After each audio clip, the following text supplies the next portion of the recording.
This presentation, God's Masterpiece, explores how we move from a guilt-framed perception of ourselves to a vision grounded in innocence. Drawing on A Course in Miracles, we will examine the psychological and theological dynamics that shape our inner world and learn how to see ourselves as God's completed work.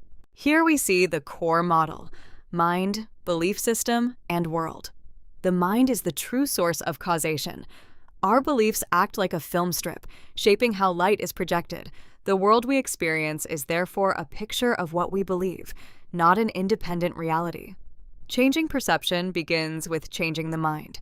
This slide contrasts the ego with spirit. The ego arises from a sense of lack and tries to make a self through projection, producing shifting illusions. Spirit, or God, is rooted in abundance and creates by extending what is already whole. Its result is shared knowledge and enduring reality, not temporary images. The first picture is the ego's masterpiece, a dark, heavily framed world of guilt. The ornate frame represents defenses that keep guilt hidden.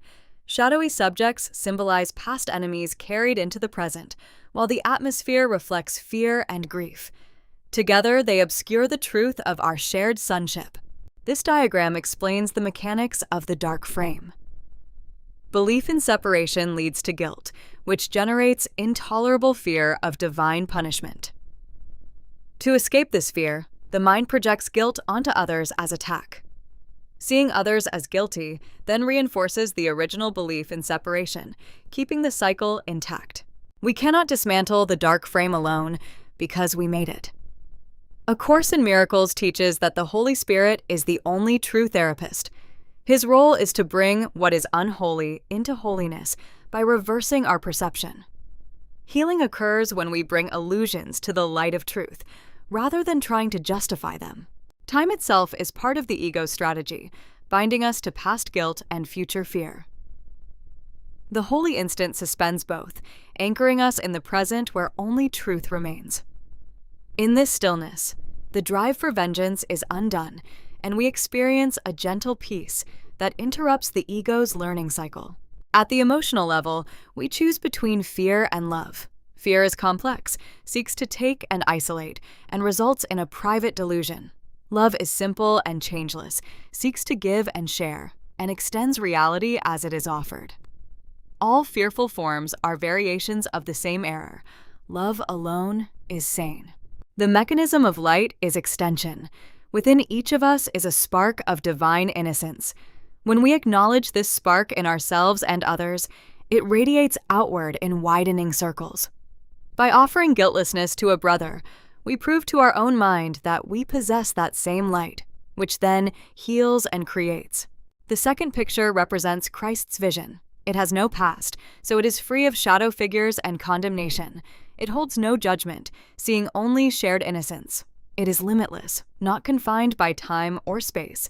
As we look at this lightly framed picture, the reality of heaven becomes more convincing to us. Relationships reveal which picture we choose. In the special relationship, each partner is hostage to the ego, trying to fill a perceived lack by taking from the other. In the holy relationship, both are already whole and joined to extend that wholeness. No one is special or used. Both become hosts to God. Revealing God's masterpiece means looking past the ego's heavy frame. Beneath the dark companions and shadow figures lies a creation untouched by sin, the sonship, perfectly innocent. Our task is not to create this masterpiece, but to be willing to see it, allowing the false frame to fall away. Here is a practical 3-step process. First, notice the dark frame by honestly recognizing fear, guilt, or attack thoughts. Second, refuse to hide them. Do not justify or bury them. Third, accept the light by inviting the Holy Spirit to reinterpret what you see, so the dark picture is recognized as only a picture. We end with the choice of vision. Every moment we decide which picture to behold and which maker to trust, the ego or God.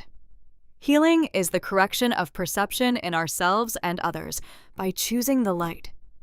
As we see our brothers in freedom, the light in us awakens them, and together we leave darkness behind.